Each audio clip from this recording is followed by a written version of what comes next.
Thank you very much for the introduction. My name is David Sawyer, co-founder and chief product officer at DeepLight, a Montreal-based software startup dedicated to making deep neural networks faster, smaller, and more energy efficient. We're very excited today to show you at the Embedded Vision Summit a technology demo of our flagship software, DeepLight Neutrino, an automated, flexible software that helps AI experts easily create highly compact, highly compressed neural networks based off of their pre-trained networks that meet target resource constraints for production. So let's dive into it.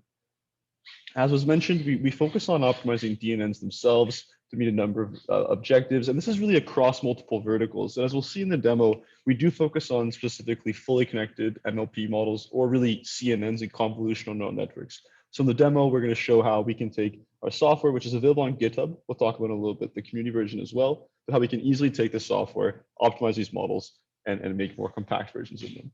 So let's dive into it. As you can see from the DeepLight Neutrino software here, it's very easy to install, it's very easy to get set up, and we can achieve pretty meaningful reductions in both the memory footprint, the resource demands, parameter counts of many standard neural networks used for standard computer vision tasks. We do have a community version available, as you can see from the GitHub here, which is freely available and anyone can sign up to start using it right away. We definitely look forward to your feedback on it. To install the software, it's pretty simple. You could be using either your desktop machine, a virtual machine, or a GPU-enabled device is recommended to simply install the Python library or pip package onto your machine using right now the PyTorch AI framework. We do have a TensorFlow version coming soon, but in this demo, we're going to focus on PyTorch. And the installation right here, you can see, very simple.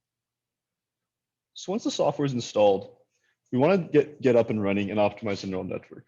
We do have a Docker image coming as well to complement the pip package from PyPy. We be available on Docker Hub, and we do provide the Docker image right now to our production customers as well, if you're curious about that. But fairly straightforward to use the zoo. We do provide a model zoo as well that goes along with this optimization software. And upgrade and uninstall, very straightforward to do. So how you can imagine this works, it really has three inputs. You have your train and test data for the model that you've trained, your pre-trained model, so mainly CNN models in this case. We are getting into transformers in the future, that's exciting. We're going to focus on CNNs for today. And then the last piece, which is really important here and is really cool, are the user constraints. So the user constraints are things like the acceptable accuracy for your deployment. How much accuracy can you trade off? Do you have any accuracy you can trade off in your pre-trained model? And that will affect, the level of optimization you can achieve.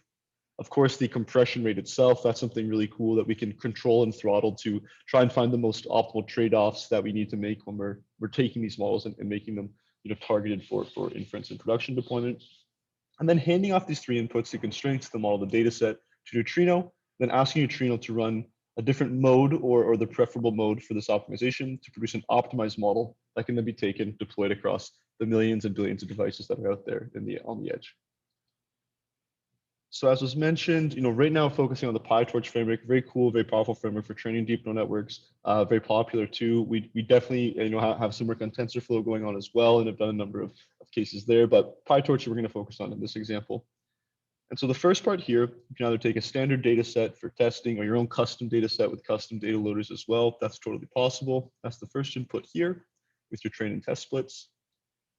Next, you'll choose a model.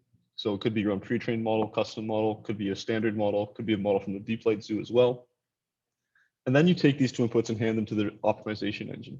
This is the cool part here. We're going to show from the documentation the different controls you have as a user. And then shortly after this, we're going to get into a video that basically shows end-to-end how in one line of code, everything we're talking about here can be actuated and achieved to basically, in a matter of hours, replace the weeks, if not months of trial and error. So that's what's happening right here. First, you have your delta, so that's the accuracy criteria we mentioned earlier. How much accuracy, if any, can you trade off? Next, you choose your optimization mode. This can be compression or latency. So compression, you can think of it like you have a very large workload, very large model. You want to run on a microcontroller, so you need to compress it to meet the memory constraints of that microcontroller, for example. Latency is more like if you're running on a GPU or a TPU instead of maybe like a CPU, for example, but you would also like to increase either the throughput or reaction time, reduce the prediction time of your model. So latency mode is really useful when we want to achieve these kinds of things with our workload. To complement delta and optimization, we have what are called level and deep search. These are both functions that allow us to kind of throttle, again, how long the optimization takes, because there is some retraining here, but that'll affect how great the result could be. So basically, the simple intuition is the longer you let the optimization run, the better the result can be. And so while level 1 will be faster than level 3 can get us a more compressed model. And then deep search, which is kind of cool, initiates a secondary level of search, where we want to take a great result from the first step and then refine it a little bit further to meet our criteria. The process will be longer, but we'll get a better result. And that's the idea here. So in addition to all these functions, we do have other capabilities and methods to change the precision, for example, if you dispatch norm layers. Horvath is kind of neat so that we can run the optimization on multiple machines at a time. That's in our production version. So that's really useful to speed up jobs, or if you have more compute infrastructure to take advantage of that when we're optimizing our models. And then at the end, we get our output here as a PyTorch or ONNX model. So let's wrap all this up into the video we mentioned earlier on how we can actually take all the stuff we talked about and make it happen. So really cool here, everything we talked about earlier from the code, we're going to see it all come down into one line where we basically say, here's the model we want to optimize, here's the data set we want to optimize, here's how we want to optimize it, and then ask Neutrino to do that for us. So data set, model, the other controls we talked about earlier. And as a user, you basically press run. When we press run, here's what's happening.